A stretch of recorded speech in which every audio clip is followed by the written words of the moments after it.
यहाँ पर वज़ीर जो है वो पल पल की रिपोर्ट जो है वो यहाँ पर ज़ुबैर तक पहुँचाता है और असलम की हरकतों के बारे में भी बताता है कि किस तरह से वो उसे धमकियाँ लगा रहा है, क्योंकि वो तो स्टोर को अपने नाम करवाने का सोच रहा है और इसीलिए तो वो सिद्रा से शादी करने का नाटक भी कर रहा है। ज़ुबैर जो कि असलम की सारी हरकतों से वाकिफ़ हो चुका है होता है और यहाँ पर असलम जैसे ही ज़ुबैर के घर में आएगा, क्योंकि उसका तो इरादा यही होता है कि किसी न किसी तरह से वो ज़ुबैर से स्टोर के कागजात और घर के कागजात निकलवा ले और अपने नाम करवा ले, क्योंकि वो सिद्रा को तो इतनी आसानी से बेवकूफ़ बना चुका होता है और सिद्रा तो पूरी तरह से उसकी बातों में भी आ चुकी होती है, क्योंकि वो तो सिद्रा को एक दो दफ़ा शॉपिंग करवाए और खाना बाहर से खिला दे तो सिद्रा जो है वो पूरी तरह से उसके कंट्रोल में आ जाती है, क्योंकि सिद्रा को तो लालच होता है कि वो इतनी ज़्यादा अमीर तरीन शख्स से शादी करवा रही है, लेकिन उसे पता तो ये नहीं होता कि ये तो कंगला है और उसके भाई की जायदाद पर कब्ज़ा करने का सोच रखा है। लेकिन सिद्रा को तो इस वक्त अपने भाई से ज़्यादा उसे असलम पर एतबार होता है, लेकिन जब तक सिद्रा को ठोकर नहीं लगेगी सिद्रा तो संभलने वाली बिल्कुल भी नहीं है। और अब तो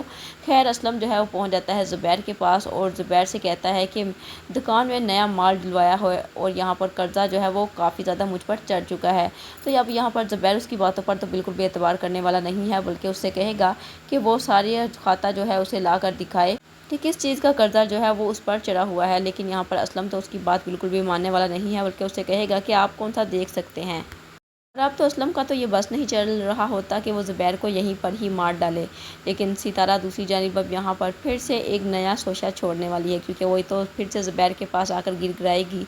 और उसके सामने ड्रामा करने की कोशिश करेगी, लेकिन इस बार ज़ुबैर उसकी बातों में बिल्कुल भी आने वाला नहीं है।